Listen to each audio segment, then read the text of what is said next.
dyan.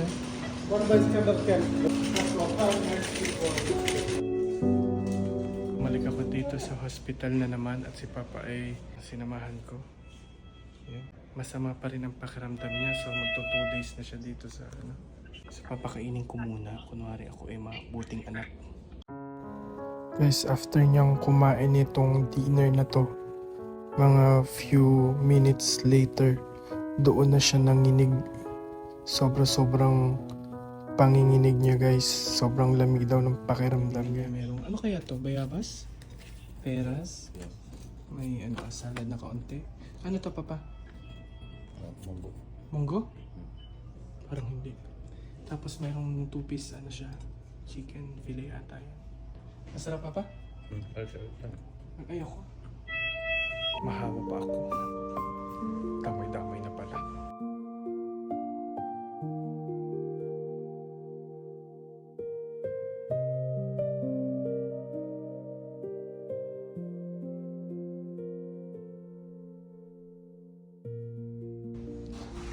Naalala mo to? Laban? Sinumin natin tong laban ni Papa, ayaw daw niya to. Kapag unang dating mo sa Saudi, tikman nyo to guys, magugustuhan nyo to. Sarap. The best. Ano, Papa? Wala kang gana? Kainin mo lang ng kainin niyo. Na makauwi ka na.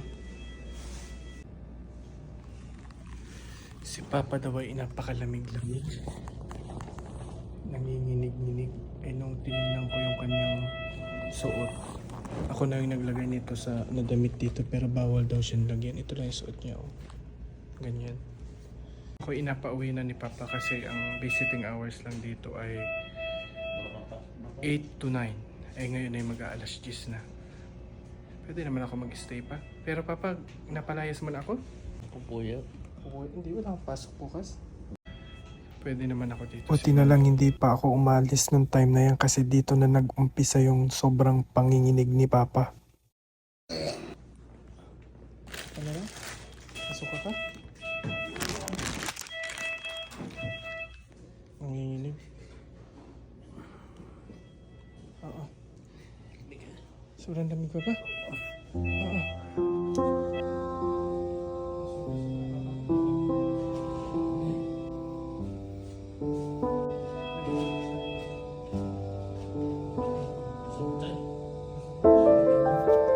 Grabe ang panginginig ni Papa dito sa part na to guys.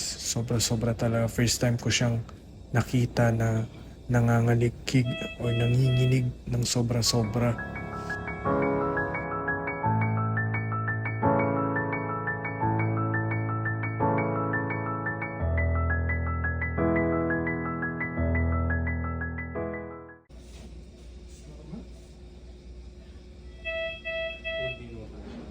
Will be normal, inshallah.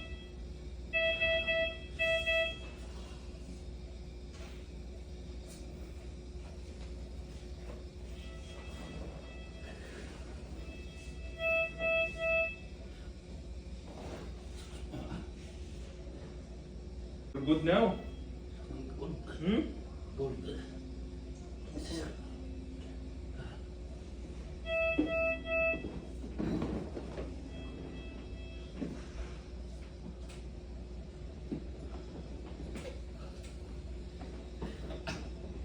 Natakpan ko yung tenga. Kasi, di ba, minsan doon, mapasok yung lamig sa tenga. Nanginginig-nginig kanina, medyo na-lessen ng konti.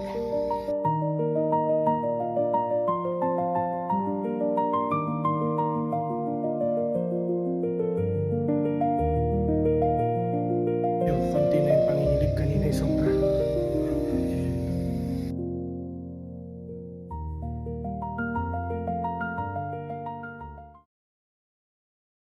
Okay ba? Alis na ako. Tumagal ng mga 35 minutes yung ganyang klase ng pakiramdam ni Papa. Pinapaalis na ako ng nurse kasi nasa loob ako ng ICU and mag-aalas 12 na yan ng madaling araw guys. Guys, pupuntahan ko ngayon si Papa sa hospital, bibisitahin ko. Alam kong inip na siya doon. Halos 3 araw na siya actually guys sa hospital and inip na yun. So dadalhan ko siya nito guys.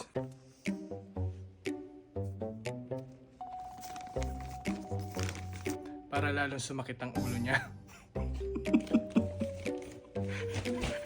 Ayan guys, sige, alis na ako.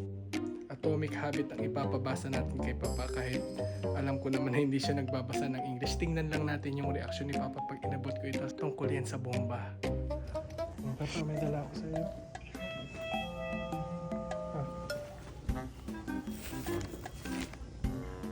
No! Ha? Atomic Habit. Ha? Masakit mata. Mata ko nito. Ha? Sakit ang mata. Anong masasabi mo sa mga followers mong in English? Ha? Huwag na, saka na lang. Pag tunay na magaling na. Ah, sige. Pag kaya magpagaling ka dyan. Papa, ito ay tungkol sa mga aswang.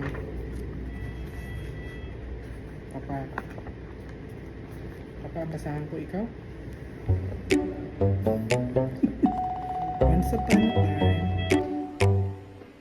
Papa, lagay mong basahin yung libro ha? Malabo ng mata. Papa, marami nang nag-aabang sa iyo ng mga kapamilya, kapuso at mga kapatid. Anong masasabi mo sa kanila? Hello. In English? Hi. I'm here still. Because no complaint for the doctor little difference my our condition. So, why are you here in the hospital? For I'm here for medicine for my feeling is no good. Yan eh. Inshallah, bukra yung alyo. Ba't nag-Arabic ka na? English lang. Tomorrow or today, maybe go out. Inshallah. Oh. Gusto ko naman, Papa, i-translate mo siya sa Spanish. Assalamualaikum ya. Makakanga yan. So, Papa, sa loob ng 4 na araw mo dito, ano yung mga realization mo na yung pasalamat ka dahil nasa Saudi Arabia ka, yung bill? Butit na mayroong insurance ay kung wala ay naku po. In English? No! Maybe no here in Saudi Arabia, no abisyo. Too much money. Oh. Maybe one day kalas. Maybe no have insurance, one day finish go.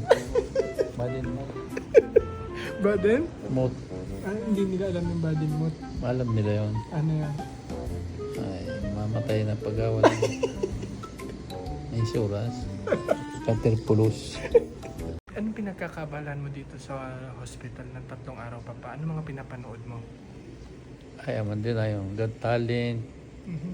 Saka may Chinese series. May tulfo pa May kanina. tulpo pa. Lahat na inagawa na. Ba't si Mama ang pinili mo? Ay, ang dami mo palang tropa pits na teacher. Lahat ng teacher, hindi yun. Yan ang puso ako.